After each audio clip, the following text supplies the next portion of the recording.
ഞാൻ ശ്രമിക്കാം, ഞാൻ മാക്സിമം ട്രൈ ചെയ്യാം എന്നൊക്കെ നമ്മൾ പറയത്തില്ലേ. ഇവിടെ ട്രൈ ചെയ്യുക എന്നുള്ള വാക്ക് കോശിഷ് കർണ എന്നാണ് ഹിന്ദിയിൽ പറയുന്നത് കേട്ടോ. ഇപ്പൊ നമ്മൾ പറയാണ്, എടാ ഞാൻ ശ്രമിക്കാം അല്ലെ, അപ്പൊ നേരെ ഹിന്ദിയിൽ പറയേണ്ടത് മേ കോശിഷ് കരൂങ്ക, അതല്ല കോശിഷ് കരൂങ്കി. ഇപ്പൊ സ്ത്രീയാണ് പറയണെങ്കിൽ കോശിഷ് കരൂങ്കി, അതല്ല പുരുഷനാണെങ്കിൽ കോശിഷ് കരൂങ്ക കേട്ടോ. അവിടെ കോശിഷ് കർണ എന്നുള്ള വേർഡാണ് യൂസ് ചെയ്യുന്നത്. ഓക്കെ, അപ്പൊ മേ കോശിഷ് കരൂങ്ക, ഞാൻ ട്രൈ ചെയ്യാം, ഞാൻ മാക്സിമം ട്രൈ ചെയ്യാം എന്നാണെങ്കിൽ മേ പൂരാ കോശിഷ് കരൂങ്ക, പൂര അത്ര പറഞ്ഞാൽ മതി കേട്ടോ.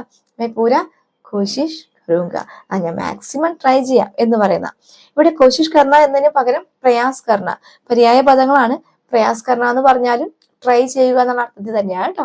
അതുപോലെ തന്നെ ഞാൻ ട്രൈ ചെയ്തിരുന്നു, കിട്ടിയില്ല എന്നൊക്കെ നമ്മൾ പറയത്തില്ലയോ, ഞാൻ ട്രൈ ചെയ്തിരുന്നു. മെനെ ഇവിടെ മേ നേ കൂട്ടി പറയുന്നുണ്ട് കേട്ടോ. ഇതെല്ലാം നമ്മുടെ സീരീസിൽ എക്സ്പ്ലെയിൻ ചെയ്ത് പറഞ്ഞിട്ടുണ്ട്, എന്തുകൊണ്ടാണ് ഇവിടെ കഴിഞ്ഞ കാര്യങ്ങൾ പറയുമ്പോൾ നേ കൂട്ടി പറയുന്നത്. ഇതെല്ലാം നമ്മൾ പറഞ്ഞു പോയിട്ടുണ്ട് കേട്ടോ. അപ്പൊ മെനെ കോശിഷ് കിയാത്ത അല്ലെ കോശിഷ് കീത്തി, ഞാൻ പരിശ്രമിച്ചിരുന്നു എന്ന് പറയുന്നതാ. അപ്പൊ എന്താണ് കോശിഷ് കർണ എന്ന് പറഞ്ഞു കഴിഞ്ഞാൽ ട്രൈ ചെയ്യുക. ഓക്കെ, കൂടാതെ ഇപ്പൊ നമ്മുടെ മെമ്പേഴ്സ് ഓൺലി ഗ്രൂപ്പില് ന്യൂ സീരീസ് സ്റ്റാർട്ട് ചെയ്തിട്ടുണ്ട്.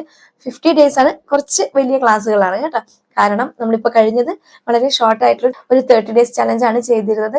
അത് കഴിഞ്ഞ് ഒത്തിരി പേര് എന്നോട് ചോദിക്കുന്നുണ്ട് ഒരുമിച്ച് പഠിക്കാനായിട്ട്, പുതിയ സെക്ഷൻ സ്റ്റാർട്ട് ചെയ്യാനായിട്ടുള്ളത്. അപ്പോൾ നമ്മൾ സ്റ്റാർട്ട് ചെയ്തിട്ടുണ്ട്.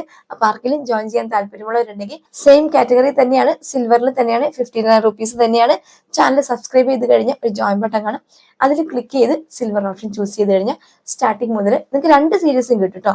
അപ്പൊ 30 days ഫോളോ ചെയ്യേണ്ടവർക്ക് അതും ചെയ്യാം, അതല്ല ഇപ്പൊ നമ്മൾ റൺ ചെയ്തുകൊണ്ടിരിക്കുന്നതാണെങ്കിൽ അതും ചെയ്യാം. ഓക്കെ.